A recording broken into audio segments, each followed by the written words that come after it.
بسم اللہ الرحمن الرحیم۔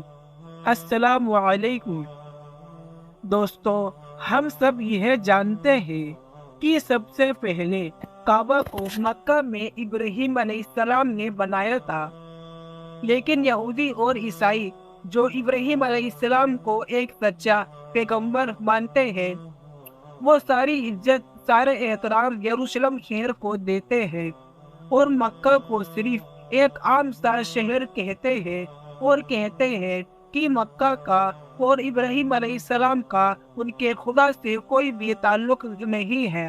لیکن تورات میں کلیئرلی لکھا ہوا ہے کہ مکہ میں یہ خدا کا گھر ہے۔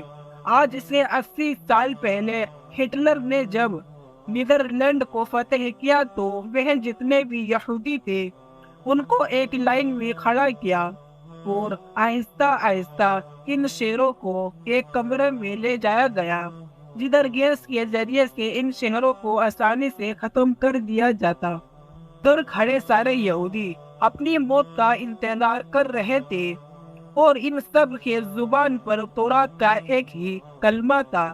یہودی اور عیسائی دونوں طلاق جو کتاب ہے اس پر یقین رکھتے ہیں، یا اسے ہیبریو بائبل بھی کہا جاتا ہے۔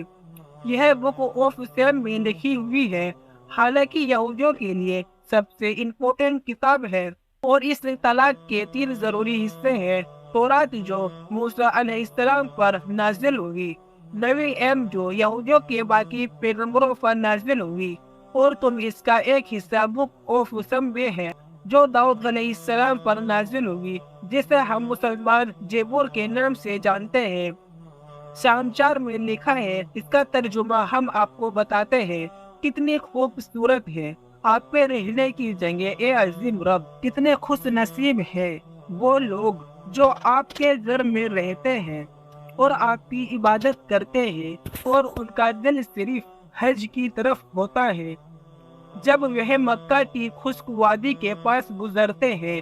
دوستو یاد رہے، ہم نے مکہ کہا ہے، مکہ نہیں کہا۔ تو جب وہ مکہ کی خشک وادی کے پاس سے گزرتے ہیں تو وہ اس وادی کو پانی کے چشموں میں بدل دیتے ہیں، اور وہ ایک پہاڑ سے دوسرے پہاڑ جاتے ہیں۔ یہودیوں کی اس کتاب میں کلیئرلی لکھا ہے کہ خدا کا ایک گھر ہے مکہ کی خشک وادی میں، اور اس کے پاس چشمہ بھی ہے، اور وہاں کے لوگ پہاڑ سے پہاڑ کی طرف جاتے ہیں، اور یہ کلیئرلی کعبہ کی ہی بات ہو رہی ہے جو کہ مکہ میں ہے، جس کے پاس زمزم کا کنواں ہے، اور لوگ صفا کے پہاڑ سے مروہ کی طرف جاتے ہیں۔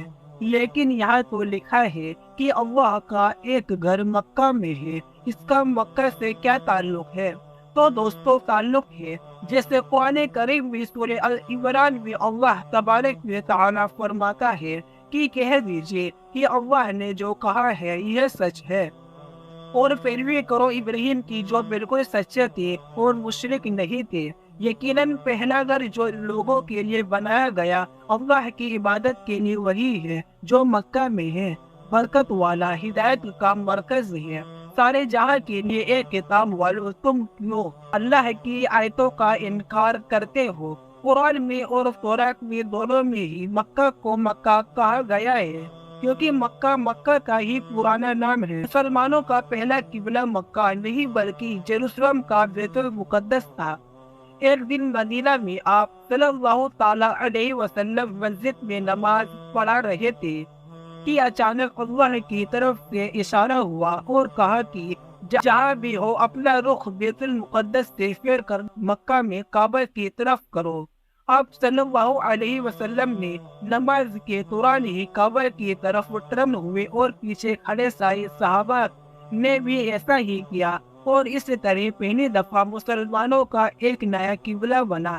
اور یہودیوں نے کہا کہ مسلمانوں اپنا اصلی قبلہ بیت المقدس چھوڑ کر پتہ نہیں کہاں سے ایک نیا قبلہ ایجاد کر لیا ہے۔ یہودیوں اور ہسٹورین دونوں اس بات کو مانتے ہیں کہ یروشلم میں یہودیوں کا پہلا ٹیمپل سلیمان علیہ السلام نے آج سے 3000 سال پہلے بنایا تھا، جبکہ مکہ میں کعبہ کو ابراہیم علیہ السلام نے بنایا تھا، جو سلیمان علیہ السلام سے ہزاروں سال پہلے گزر چکے تھے۔ تو مسلمانوں نے کوئی نیا قبلہ ایجاد نہیں کیا بلکہ اصلی قبلہ کی طرف واپس گئے ہیں۔ یہودی مذہب میں ابراہیم علیہ السلام نے اسماعیل علیہ السلام اور ان کی ماں ہاجرہ کو ریگستان میں چھوڑ دیا، جس کو آج بہت سارے ہسٹورین حجاز کا علاقہ سمجھتے ہیں، اور اسی میں مکہ بھی آتا ہے۔ یہودیوں کے ریلیجن میں اسماعیل علیہ السلام کو اتنی امپورٹنس نہیں دی جاتی جتنی اسحاق علیہ السلام کو دی جاتی ہے، اور وہ کہتے ہیں کہ ابراہیم علیہ السلام کو اسحاق علیہ السلام کو ذبح کرنے کا حکم دیا گیا تھا، اسماعیل علیہ السلام کو نہیں، لیکن وہ ہمیشہ سے اسماعیل علیہ السلام اور ان کی اولاد کو نیک اور سچے لوگ سمجھتے تھے۔ کعبہ کو بنانے سے پہلے مکہ کا پہلا نام مکہ تھا، اور یہ زیادہ تر اسماعیل علیہ السلام کی اولادیں ہی تھی۔ جیسے جیسے وقت گزرتا گیا، آہستہ آہستہ باقی سارے اور بھی مکہ میں رہنے لگے، اور یہاں کا نام مکہ سے مکہ میں بدل دیا گیا۔ آہستہ آہستہ لوگ اصلی مذہب کو چھوڑ کر بتوں کی عبادت کرنے لگے، اور کعبہ کو بھی عجیب عجیب بتوں سے بھر دیا گیا۔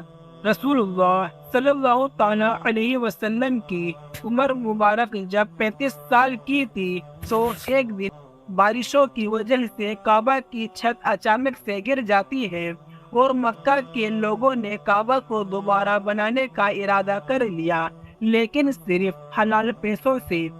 جیسے ہی وہ کعبہ کی ٹوٹی دیوار بننے لگی تو انہیں دیوار پر کچھ لکھا دکھ گیا جو بہت عجیب تھا۔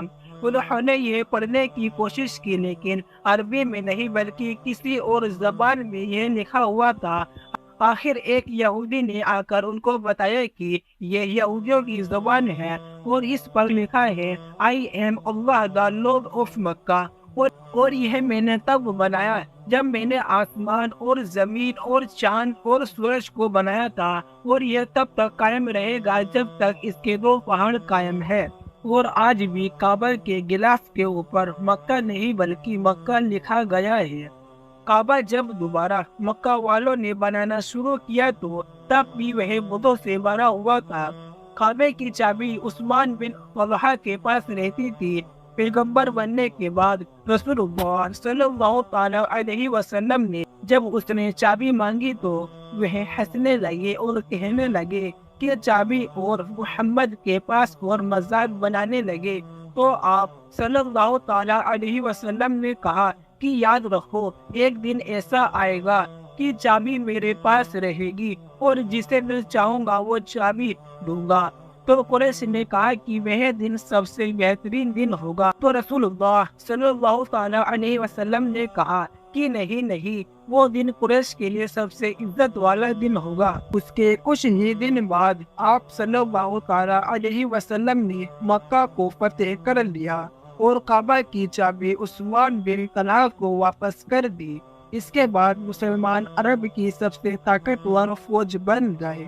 پیارے دوستو، ہم امید کرتے ہیں کہ آپ لوگوں کو یہ پتہ چل گیا ہوگا کہ یہودی مکہ کیوں نہیں جاتے، اور مکہ کو وہ اتنی امپورٹنس، اتنی اہمیت کیوں نہیں دیتے، کیونکہ یہ شروعات سے ہی اللہ کی آیتوں کا انکار کرتے آئے ہیں، اللہ کے پیغمبروں کو جھوٹا مانتے آئے ہیں۔ نو اللہ۔ تو پیارے دوستو، اگر آپ کو اسی طرح کی انٹرسٹنگ ویڈیو سے چاہیے تو ہمارے چینل کو جنید کو سبسکرائب ضرور کیا کریں۔ ہم ملتے ہیں آپ کو اگلی ویڈیو میں، تب تک کے لیے السلام علیکم۔